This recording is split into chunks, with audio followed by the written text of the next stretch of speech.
Hey, before we start, check the first pinned comment below. You'll find a free PDF with all the key vocabulary from this video, plus the full transcript to follow along, study, and practice your English anytime you want.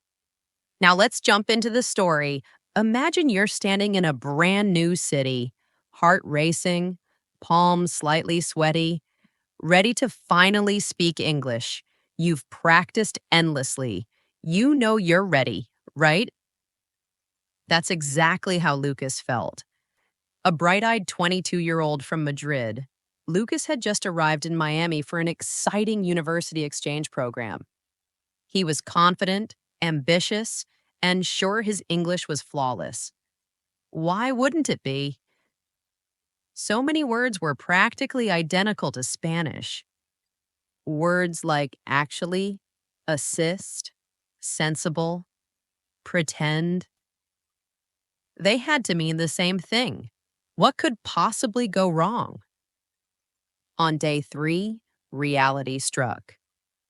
In his first class, Lucas eagerly raised his hand, certain he'd impress his professor and classmates. I assisted the event yesterday and it was very fun. The room fell into an uncomfortable silence. A few students exchanged puzzled glances. The professor, kindly but clearly confused, gently responded. You mean you attended the event, right? Lucas froze, his face heating up. Oh, yes, exactly. That's what I meant. He didn't know it yet, but Lucas had stumbled into one of English's sneakiest traps, a false friend. Words that seem familiar but lead you straight into confusion. Ever wonder how many of these hidden traps are lurking in your English? Words you use confidently only to realize later you've misunderstood them. In this video, you're about to uncover 20 common false friends Spanish speakers mistakenly trust, and finally learn their true meanings. Just like Lucas, you'll move from confusion to clarity, from hesitation to confidence.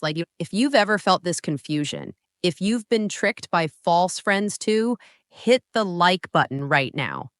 That way, YouTube will know exactly what content helps you, recommending more videos like this to genuinely boost your English fluency.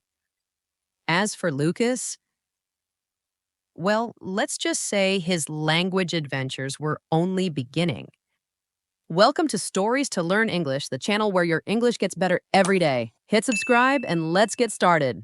Lucas was this kind of guy who loved to talk. Back in Spain, he was always the center of attention, friendly, curious, full of energy. And when he arrived in Miami, he brought that same energy with him. The first week was a blur of excitement. New people, a new apartment, new classes, and of course, a lot of English.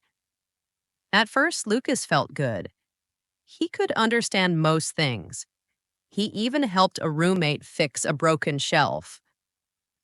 Don't worry, I am very sensible with tools. His roommate paused. Ah, you mean you're good with tools? Yes, yes, that's what I said. I'm sensible. But sensible in English doesn't mean sensato. It means sensitive, like someone who cries at sad movies. Lucas had no idea. He thought he was being helpful. Later that same day, he tried again in the cafeteria. This food is very delicious and very actual to my culture. Actual? Oh, you mean typical? That night, Lucas lay on his bed, staring at the ceiling. He was starting to realize something important. The words he trusted the most, the ones that looked like Spanish, were the very ones that were betraying him. Words like assist, sensible, actual, pretend, compromise. each one a tiny trap with a familiar face. Maybe. I don't know English like I thought. And that's when it hit him. If he wanted to truly connect, not just speak, he had to stop guessing and start learning the real meaning behind the words. The next morning, he made a decision. I'm going to write down every false friend I hear, and I'm going to master them. And that's where the change began. What Lucas discovered in the days that followed not only changed his English, but his confidence too. Lucas wasn't the type to give up. So he grabbed a small notebook, wrote false friends on the cover, and kept it in his backpack. Every time someone corrected him or gave him that look, he'd stop, ask, and write it down. The next day in class, his friend Sarah invited him to a volunteer event. Hey, we're going to assist the elderly this weekend. Want to come? Assist, like attend them? No, not attend. Help them. Assist means to help someone. Lucas froze for a second. That was the same word he had used just 2 days ago, thinking it meant assistir a un evento. He quickly opened his notebook and wrote, assist, assistir, false. Assist equals to help. Attend to go to an event. Later that day, he was chatting with another student about books. I went to the library to buy a novel. You mean the bookstore? You borrow books from a library. Another trap, he added. Library, libreria, false. Library equals biblioteca, bookstore, libreria. Later that week, a professor asked why he seemed so nervous during a presentation. I'm very sensible in front of people. Oh, do you mean sensitive? He smiled awkwardly, then noted, sensible, yeah, sensato, false. Sensible equals sensitive. Wise, reasonable, mas sensato. At lunch, he was talking about his goals.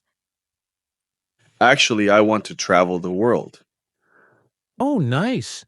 And are you correcting someone? No, why? He didn't know that in English actually often means in fact, not currently. Actually es actualmente, false. Actually, in fact, really. Currently, actualmente.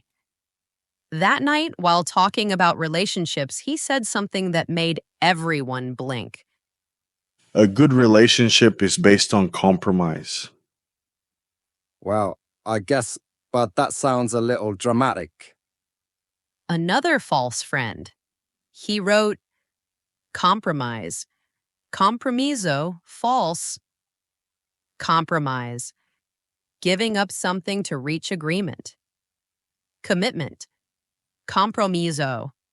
One by one, the safe words that once gave Lucas confidence were exposed as traps. But now they were becoming keys. Every page in his notebook meant fewer awkward moments and more clarity. I'm not failing. I'm unlocking English. Lucas had filled 4 pages of his notebook. Each mistake turned into a new word. Each confusion, a new connection. Now it's your turn. Let's go through some of these false friends together. I'll say the phrase, you repeat it out loud. Ready? Say this with me. I attended the event yesterday. Not, I assisted the event. Again, I assisted my friend with her homework. Assist equals to help, not to attend. Nice. Now this one. She is very sensitive to criticism. Sensitive or emotional, not sensible. He's a sensible person. He makes good decisions.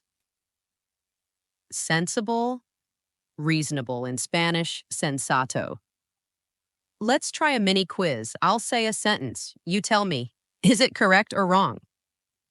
Actually, I live in Madrid. Wrong, unless you're correcting someone. What you meant was, currently I live in Madrid. Now you try, I went to the library to buy a book. Wrong. You don't buy books at the library. Say this, I went to the bookstore to buy a book. And I went to the library to borrow a book. Another one. He made a big compromise to save their friendship. Correct. And if he gave something up to reach an agreement, but they're celebrating their compromise. Wrong. In Spanish, compromiso means engagement. Say, they're celebrating their engagement. Learning through stories isn't just fun. It sticks. Because your brain remembers emotions, not rules. So here's a challenge for you. Type in the comments. One false friend you've been using wrong. Just one. You'll remember it better when you write it down. And hey, if you're still watching, that means you care about your English. So help YouTube understand that this kind of content is helping you, like this video now. And the algorithm will show you more stories that actually grow your English naturally. You're not just watching, you're transforming the way you learn. 2 weeks later, Lucas was walking across campus with that same little notebook in his hand. But something had changed. He wasn't confused anymore. He was confident. Not because he had memorized a list of rules like haimua, but because he had lived through each mistake and turned it into progress.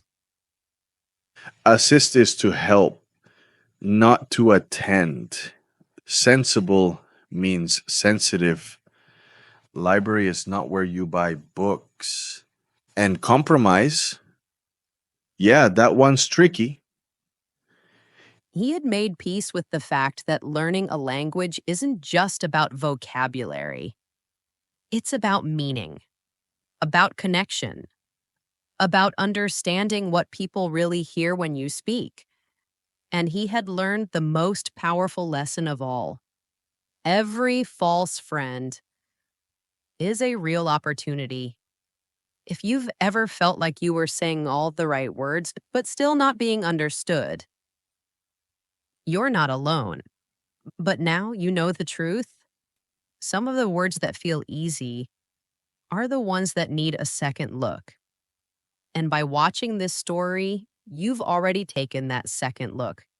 You're smarter, you're sharper, you're closer to fluency. So here's your final challenge. Comment one sentence using one of today's words correctly. Choose actually, assist, pretend, compromise, sensible. Make it real. Make it yours. I'll be reading the comments. Like this video if it helped you. Subscribe so you don't miss the next story. And remember, your English isn't just improving, you're evolving one story at a time. Congratulations for watching this practical video until the end. That means you're serious about improving your English. Keep going. You're on the right path.